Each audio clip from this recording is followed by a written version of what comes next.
नमस्कार दोस्तों, real estate market journal in India and Gurgaon market in particular पे बात करूंगा। कुछ इंटरेस्टिंग चीज़ें हैं जो व्हाट्सएप के फॉरवर्ड्स जो आते हैं और मेरे को भी दिए जाते हैं, क्योंकि आपको पता है मेरी क्या पोजीशन रहती है, क्या ओपिनियन रहती है। तो जो कोई काउंटर ओपिनियन या कुछ और आता है तो वो मेरे को भी आता है, तो उस पर मैं इंटरेस्टिंग चीज़ बताने वाला हूँ कि हो क्या रहा है, स्टॉक मार्केट में क्या हुआ, क्रिप्टो में क्या हुआ। फाइनेंशियल इन्फ्लुएंसर्स जो हैं, वो जो स्टॉक मार्केट एक्सचेंज चलाने वाले हैं, वो सारे प्लेयर्स एंड बड़े बड़े ये रिपोर्ट अखबार में छापने वाले ये लोग, इन पे चर्चा करेंगे। लंबा वीडियो नहीं होगा, 4 से 5 मिनट में बड़ी सरलता से एक बात अपना पक्ष रखना चाहूँगा। एंड जो ऑडियंस है इतने दिन से सुनता है उनको, बिकॉज आप वो पढ़ते हैं तो उसको भी डीक्लटर करना है। निशीत कामत जी ही I think is the name, Zerodha के जो हैं, उनके ट्विटर पे काफ़ी थ्रेड और डिस्कशन हुआ। रियल एस्टेट के अगेंस्ट बोलना शुरू किया उनने। क्यों ज़रूरत पड़ी? 1 साल पहले तो नहीं बोला उनने, 6 महीने पहले तो नहीं बोला। अब क्या हुआ? ये जो योद्धा थे, डीमैट योद्धास, डीमैट वीर्स, जो अपने पापा मम्मी का पैसा या नई नई नौकरी या नौकरी छोड़ो कहीं से इनहेरिटेंस का पैसा लेके 2 साल से जो ये खेल खेल रहे थे कंप्यूटर के, और मार्केट एक तरफ चल रहा था, तो वो बोलते हैं ना, वॉरेन बफेट की कहावत है, when the tide goes back who all were swimming naked are discovered. जब तक वो पानी यहाँ तक होता है ना, तब तक नहीं पता चलता। जब वो चला जाता है तो पता चलता है कौन कितने ज्ञान के हिसाब से था और किसके पास कितना दम था। तो जितनी भी ये स्टॉक एक्सचेंजेस की जो ब्रोकरेज हाउसेस हैं, इनका तो ट्रेडिंग श्रेडिंग करोगे भाई, तभी तो प्रोग्राम है। बाय एक बार and never sell and sit बैठ जाओ, तो फिर क्या प्रोग्राम है? तो अब वो छितर पड़ रहे हैं इन बच्चों के। मैंने तेरे को बोला था ना, इन सब ये क्रिप्टो में मत डल। ये वो वर्ल्ड का क्या हुआ, ये मतलब बंद हो गया दुकान, ठीक है। बिटकॉइन के का पता नहीं क्या है, लेकिन बिटकॉइन कहाँ पड़ा है, वो वाला भाई साहब का प्रोग्राम है। तो अब वो कोई बातचीत नहीं कर रहा, जो सब दबा के मिलियन सब्सक्राइबर लेके बैठे थे। और यंगस्टर्स तो पहले ही टाइकून इन्हीं के थ्रू बनना चाहते हैं, इन्हीं स्पेकुलेटिव एसेट्स। भाई साहब 20 करोड़ 10 करोड़ लेके बैठे हो और 20-30 लाख के कुछ खेल खेलना चाहते हो तो बाय ऑल मीन्स खेलो भाई। एंटरटेनमेंट भी कोई चीज़ है, ऐसे भी तो उड़ा देते हैं ना कोई लाके, ऐसे भी काम करने नहीं चाहिए। वो बार बूर में जाके ये काम भी तो करती जनता, तो वो करती है, उनके पास पता नहीं कौन से वाला है। तो ये वाला काम करके कोई रईस नहीं बना है इस तरह की इन्वेस्टमेंट करके। तो वो ये वाली चीज़ें, अखबारों की मैं कुछ चीज़ बताना चाह रहा हूँ। आर्टिकल आते हैं, पहली बात तो ये समझो, अखबार में भी जो आर्टिकल आता है ना, वो आज के दिन एडवर्टाइजमेंट है। एडवर्टाइजमेंट अखबार इतने महंगे हो गए हैं। अखबार की अगर आप वो समझें, ध्यान से सुनिएगा, अखबार का बिजनेस अगर आप स्टडी करेंगे, जो मैंने स्टडी किया था, क्योंकि कभी स्टॉक कुछ थे जिनमें इन्वेस्ट करते थे, तो एक अखबार 18 रुपये का बनता है, जो एक स्टैंडर्ड अच्छा बड़ा अखबार है, मोटा, 18 रुपये का, और वो लेता आपसे 4-5 रुपये हैं, तो 13-14 का हिसाब कहाँ से चलता है? लोग कहेंगे एडवर्टाइजमेंट। अरे एडवर्टाइजमेंट तो जो एडवर्टाइजमेंट है उसकी पेज की, तो वो तो दिखती है, पर जो यहाँ है ना, जो न्यूज़ वो वाली है, एडवर्टाइजमेंट नहीं है, वो भी एडवर्टाइजमेंट है। आप समझे मेरी बात? तो अभी कुछ ऐसे निकले, this rock that rock some rock ने ऐसा किया है कि गुड़गांव में अनसोल्ड इन्वेंट्री हैज़ इतनी, नोएडा में इतनी, किसी में इतनी। वो 6 महीने पहले गुड़गांव चैंपियन, फिर नोएडा चैंपियन, फिर नटराज चैंपियन, फिर तुम चैंपियन, फिर मैं चैंपियन। हेडलाइंस देखते हैं और लोग तो पढ़ते तो नहीं हैं। वही आर्टिकल अगर आप पढ़ लोगे तो सच्चाई पता चल जाएगी, क्योंकि झूठ तो आदमी ज़्यादा लिख नहीं सकता अपना नाम देके। पर जैसे मैं अब सपोज करो मैं अंदर कुछ बता रहा हूँ, तो बाहर मैं अपना थंबनेल या जो मेरा टाइटल है उस पर कुछ लिख दूँ, तो अगर आप उस टाइटल से ही इन्फ्रेंस निकाल लो और वीडियो ना देखो, तो फिर आप वो टाइटल को फॉरवर्ड कर रहे हो। अब इतनी पेशेंस है नहीं, उस रिपोर्ट को भी एनालाइज करने की पेशेंस नहीं है। पर मैं बताता हूँ आपको, आप एक चीज़ समझें कि एक जगह लड्डू आपको 20 पड़े हैं, दूसरी जगह 6 लड्डू हैं, तो लड्डू कहाँ कम है भाई? 6 जगह। लेकिन जहाँ 20 हैं वहाँ कंजम्पशन 1 घंटे की 10 लड्डू है, और जहाँ 6 लड्डू हैं वहाँ 1 घंटे की 1 लड्डू की कंजम्पशन है। तो कौन से जल्दी ख़त्म होंगे भाई? जहाँ पे 20 लड्डू हैं, क्योंकि कंजम्पशन रेट हाई है, वहाँ पे जल्दी ख़त्म हो जाएंगे, वहाँ लेट ख़त्म होंगे। लेकिन ये बात लिखी हुई है in terms of inventory overhang. There is a term called inventory overhang, कि at the current rate of consumption of property, how many months it will take for entire inventory to गो।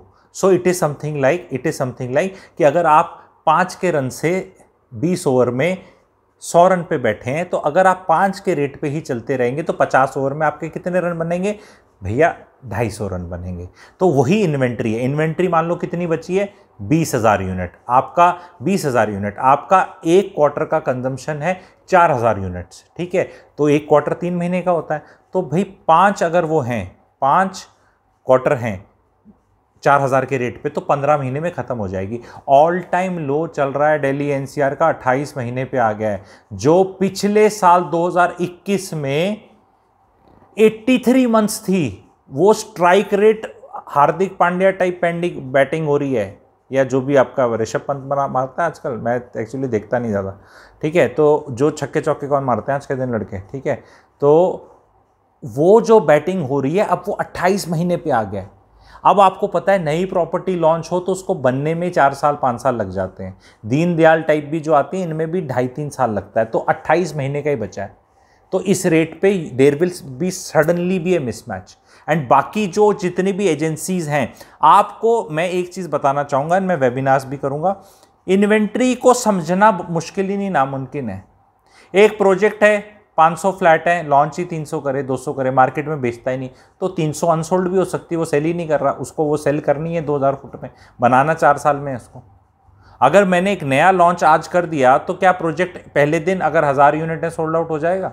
वो बनेगा ही मेरा 6-7 साल में, और मैं 3 फेज में बनाऊंगा, और मैं पहले बेचूंगा, फिर मैं एक टावर स्टार्ट करने के लिए कंस्ट्रक्शन 20% यूनिट सोल्ड आउट होनी चाहिए, फॉर्मूला है।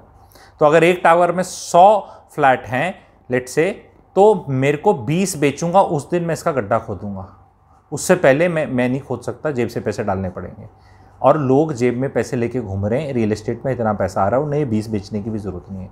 They want to cash on their holding power. Now lot of realtors who are there, जो बच गए, जो मर गए वो तो मर गए पहले वाले टाइम वाले जो थे, अब जो हैं they are flush with funds, not only Indian funds but FIIs, और बाहर का भी पैसा बहुत लग रहा है। तो रियल एस्टेट का तवा गर्म होने में टाइम लगता है, तवा गर्म हो गया है, और गरम गरम गरम होके गरम काफ़ी देर रहेगा। इसका साइकिल ऐसे नहीं है कि स्टॉक मार्केट की तरह 6 महीने का 12 महीने का साइकिल नहीं है।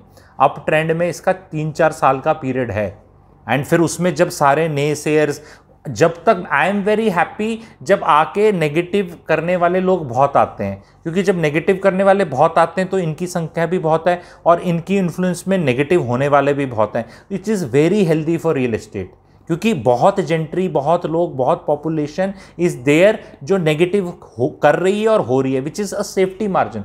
जिस दिन सब बल्ले बल्ले करेंगे कि भैया कर लो, ले लो, that is the time when froth will start coming, cold coffee का झाग।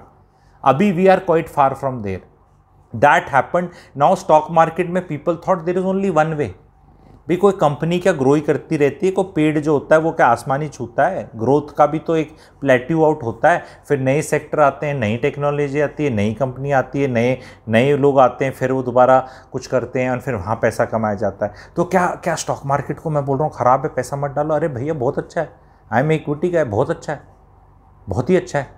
लेकिन अगर इक्विटी वालों को बोलना पड़ रहा है आजा आजा आजा शामी आने तले डीमैट के अंदर आजा दोबारा, तो यानी आपको ये देखना चाहिए बड़ा पैसा किधर जा रहा है।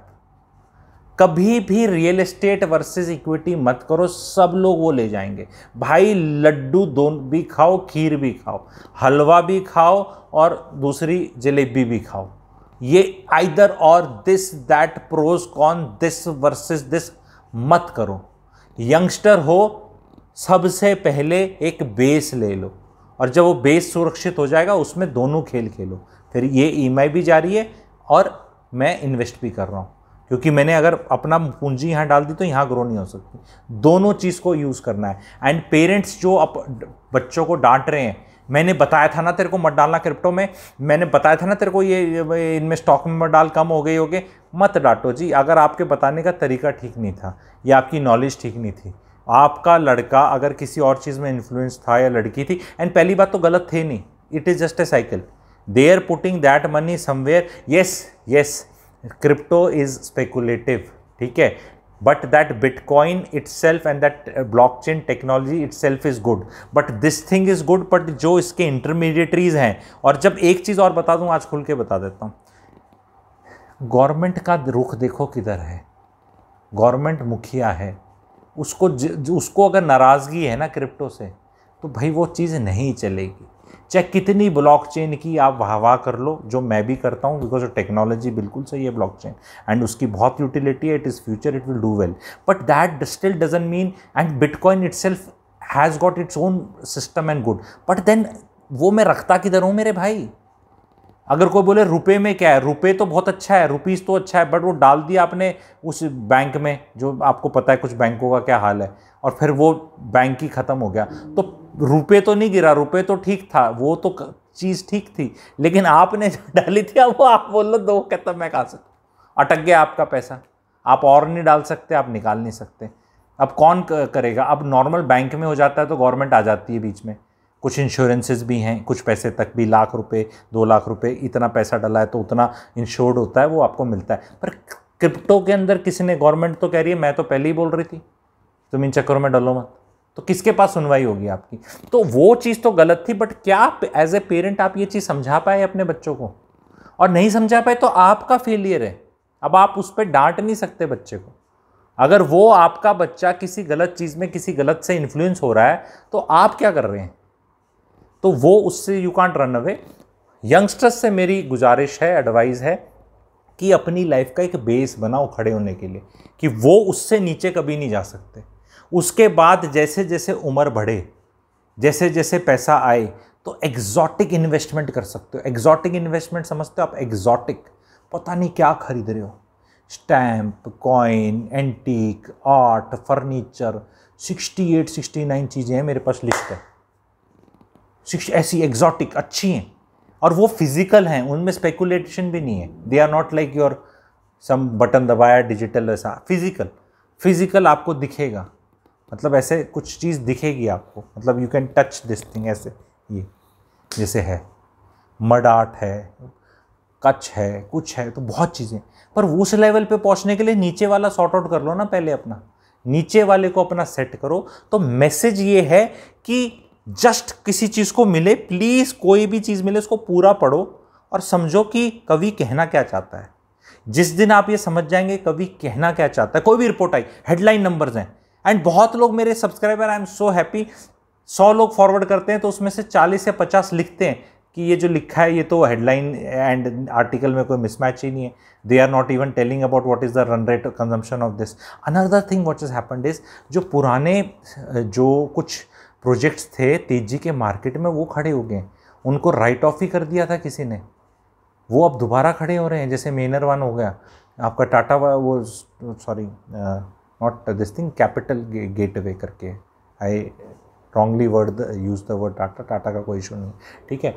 तो इस तरह के कुछ प्रोजेक्ट्स हैं, द्वारका एक्सप्रेसवे के कुछ पुराने प्रोजेक्ट्स हैं, कोई स्वामी फंड्स, SWAMIH, स्वामी फंड्स वाले खड़े हो रहे हैं, विच इज़ ओके, मतलब उन लोगों के लिए अच्छा है, उनको एग्जिट मिल जाएगा जो लोग थे जिनका पैसा फंसा था। पर वहाँ की इन्वेंट्री को भी आप सारी इन्वेंट्री में काउंट करेंगे तो वो इन्वेंट्री अभी इतनी है ही नहीं, मतलब उसकी वैल्यूएशन अलग तरह से, वो अलग कोई पार्टी खरीदेगी। तो consumption rate and run rate पता करना ज़रूरी है। एज ए इन्वेस्टर आपको इंपॉर्टेंस एब्सोल्यूट नंबर्स में नहीं है, आपको इंपॉर्टेंस है कि what is the inventory overhang and किस रेट पे जा रही है, what is the speed. Absolute terms में सुनना बहुत आसान है, भाई तेरे बैंक में कितने पैसे हैं, 1 करोड़। ओ भाई 1 करोड़ तो बहुत है। अगर भाई तुम महीने के 5 लाख खर्च कर रहे हो और तुमने पता नहीं क्या खर्चे पाल रखे हैं, कौन सी गाड़ी, कितने ड्राइवर, मेड, सर्वेंट, पता नहीं क्या तुमने खर्चा पानी कर रखा है, सारे तुम्हारे 20 AC खुलते रहते हैं, तुम रोज़ साइबर हम में दारू पीते हो, पार्टी करते हो, और तुम्हारा महीने का खर्चा 6-7 लाख है, तो भाई फिर 1 crore is not enough, because you will exhaust that in how many months. बताओ भाई बहनों, 15.5 मंथ्स, 15.5 महीने में ख़त्म 1 करोड़। और कोई इंसान नॉर्मल मुसद्दी लाल है जिसका खर्चा ही 50,000 रुपया है और आराम से ज़िंदगी जी रहा है, तो भाई साहब वो 1 करोड़ को 5-6% पे ग्रो करेगा, जो कि आसान है। 5-6-7-8%, थोड़ी FD, थोड़ा म्यूचुअल फंड, ये तो महीने का ही भाई साहब 70,000 रुपये कमा रहा है उसमें से, और उसमें से 50 खर्च कर रहा है, और जो 20 बच रहे हैं वो भी दोबारा उसमें डाल रहा है। इस भाई का तो कभी ख़त्म नहीं होगा। तो पैसा तो वही है, but you have to understand the run rate and how you deal with money and how you see the numbers and statistics itself will not convey anything. It will require higher order thinking. First of all, why that article has come, why it is being circulated, who is the author, what does the author do. If you go to a barber and ask कि मेरे बाल ठीक है, hair cut लेना चाहिए, आपके sir पे 3 बाल होंगे ना, तो भी बोलेगा हाँ भाई साहब करा लो। अब मान लो मैं कभी भी चल रहा हूँ, हाँ भाई साहब बराबर तो करा ही लो। If you ask a person whose entire living depends on that only, he will never say no. You are understanding. तो अगर बार्बर से पूछोगे मेरे को हेयर कट लेना, अपनी बीवी से पूछो, अपने बेटे से, बेटी से, अपने घर वालों से या कुलीग से, बाल बड़े तो नहीं हो गए, कटा लो, नहीं ठीक लग रहे हैं, अगले हफ्ते कटा लेना। That may be the answer when you ask somebody else. You go to a barber shop and you are standing and इसे हेयर कट चाहिए क्या मेरे को, हाँ वो पीछे से बराबर करने की तो रिक्वायरमेंट हमेशा ही है। बार्बर की बराबर करने के लिए आप अपनी गाड़ी लेके किसी दुकान पे चले जाओ, मिस्त्री वाली पे, वो ठीक गाड़ी भी चल रही होगी, आप डॉक्टर के पास चले जाओ, बोला आ ओ ई कुछ भी निकाल देगा। सच भी हो सकता है, I am not even saying कि झूठ है, पर कुछ ना कुछ तो निकलेगा, क्योंकि उसको नहीं निकाल लेगा तो उसका काम कैसे चलेगा। वो कहेगा आया ही क्यों था तू, अब तू आ गया है तो तेरा ब्रेक फ्लूइड चेंज करा ले, गेयर ऑयल चेंज करा ले, इंजन ऑयल भी थोड़ा गाढ़ा लग रहा है, ये वाला भी करा ले, ये वाला थोड़ा जंग खा गया है, ये नीचे का ये करा दे, वो एंड वो दिख रहा है, कराना पड़ेगा।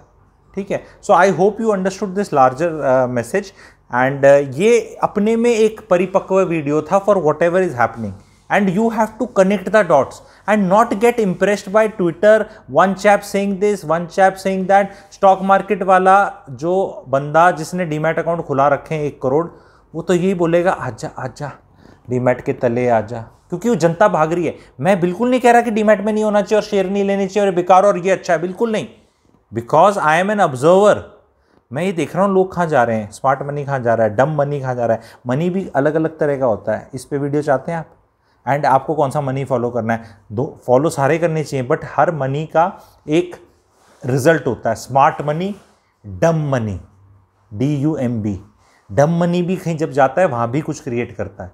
ठीक है, सारा मनी वहाँ जा रहा है। स्मार्ट मनी अगेन अलग चीज़ है। दोनों का डिफरेंस क्या है, दोनों को एनालाइज कैसे करना चाहते हैं, अगर ये आप चाहते हैं सुनना तो आप लिखें DNS, यानी डम एंड स्मार्ट, मैं समझ जाऊँगा। ठीक है, DS लिख देंगे आप तो मुझे समझ में आ जाएगा, मैं ज़्यादा लिखवाता ही नहीं, लंबा टाइम लगता है, टाइम बचाता हूँ। DNS लिख देना, DS, तो DS लिखेंगे तो मैं समझ में आ जाएगा कि ये वाले पे बनाना चाहते हैं, तो उस पर बनाकर क्लैरिटी उस पर भी देंगे। Thank you very much.